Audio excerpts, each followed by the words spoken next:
Zombie apocalypse.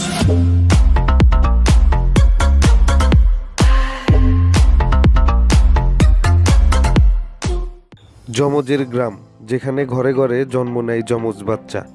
ভারতের কেরালা রাজ্যে একটি গ্রাম আছে যার নাম কোধিনী।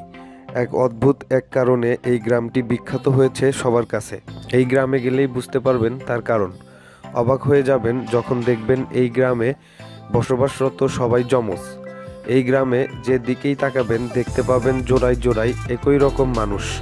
তাই মানুষ এই গ্রামের নাম দিয়েছে যমজের গ্রাম। এটি কেবল ভারত নয়, সারা বিশ্বের কাছেই হয়ে উঠেছে বিস্ময়কর গ্রাম, কারণ একমাত্র এখানেই আছে বিশ্বের সবচেয়ে বেশি যমজের বাস, যার কারণে গ্রামটি সবার কাছে টুইন গ্রাম হিসাবেও পরিচিত পেয়েছে। কতজন যমজ আছে এই গ্রামে? সমগ্র বিশ্বে গড়ে 1000 মানুষের মধ্যে এক জোড়া যমজ পাওয়ার সম্ভাবনা রয়েছে কিনা তাতেও সন্দেহ আছে। কিন্তু 2015 সালের পরিসংখ্যানে দেখা গেছে ভারতের এই গ্রামের মোট 2000 বাসিন্দার মধ্যে 220 জনই যমজ, অর্থাৎ এই গ্রামের যমজের হার 42%।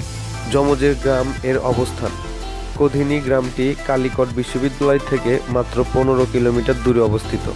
এই গ্রামে বসবাস করছে প্রায় 2000 পরিবার।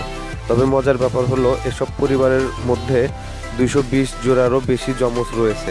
সাধারণত যমজ বা নন আইডেন্টিক্যাল টুইন এবং হুবহু একই রকম দেখতে আইডেন্টিক্যাল টুইন সব ধরনের যমজই দেখা যায় এই গ্রামে। আবার দুটি যমজ ভাই বোনেরও দেখা মিলবে। যমজের গ্রামের অমীমাংসিত রহস্য। কিন্তু এই গ্রামে যমজের মানুষ থাকার রহস্য কি? কেন প্রতি বছর এই গ্রামে প্রচুর যমজ শিশুর জন্ম হয়? এই সম্পর্কে অনেকে অনেক ধরনের মন্তব্য করেন।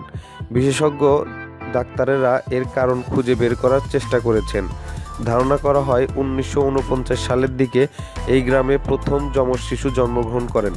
এরপর থেকে প্রতি বছর এই সংখ্যা কেবল বেড়েই চলেছে।